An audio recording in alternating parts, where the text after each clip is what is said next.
intercooler piping. I did their full 4-inch stainless system, all V-band, which is really nice. It makes it easier to go on and off, obviously. What else did I do? It's currently running on a Cobb axis port, and did a bunch of T1/ID components. I have ID 2000s in there, and T1 catch can, T1 trans brace, T1 transmission oil cooler. So yeah, it's basically mainly those guys. So the whole head has GSE components. Highly recommend those guys over any other drivetrain component. I have the GSE stage 2 cams, the valve springs, retainers, full heads GSE, everything. And took the head to get their pocket port head games out of New Jersey. They did their pocket port package, decked the head, hot tanked it, and disassembled and reassembled the cylinder head. So they basically did everything in the shop.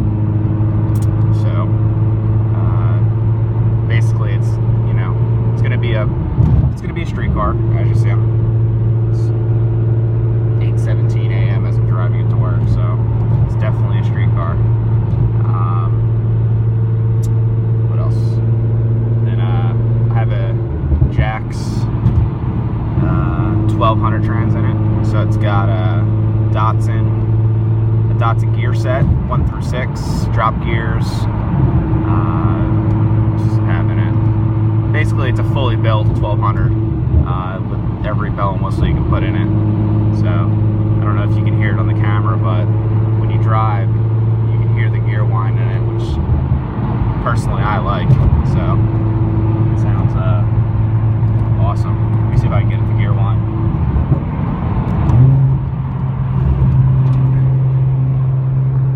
Let me put it where the transmission is.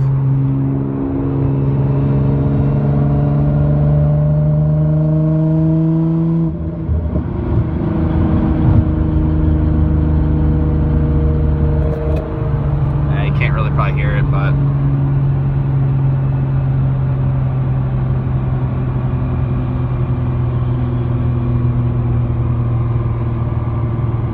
you can hear it a little bit if you listen closely, if you turn your volume up in the train cat. Well, yeah, it sounds badass to say the least. So, right now also, it was all built at Procom Racing, which is in Toms River, New Jersey. Highly recommend those guys. They definitely know what they're doing. If I wasn't driving, I'd show you the engine bay. Pictures don't do justice of how well it's put together and how it looks. It's between even like the flex fuel, the wiring, the turbo kit, the fabrication, the minor fabrication they did to get everything to work. I don't know who they use powder coating, but they did a great job too. Basically, I told Procom, hey, I want wrinkled black, and they did the whole entire whatever I wanted wrinkled black. The turnover was like insanely fast. It was like a day or two to powder coat everything, I'm guessing, because it was that fast. So yeah, it does have a couple lights on the dash. It's currently on a base tune, so I can't really get on it right now. I'm just breaking the motor in and doing all that stuff. But those will all of them will probably be removed on the final tune. So yeah, it's really sweet. I'm so excited for it to get finalized next couple weeks.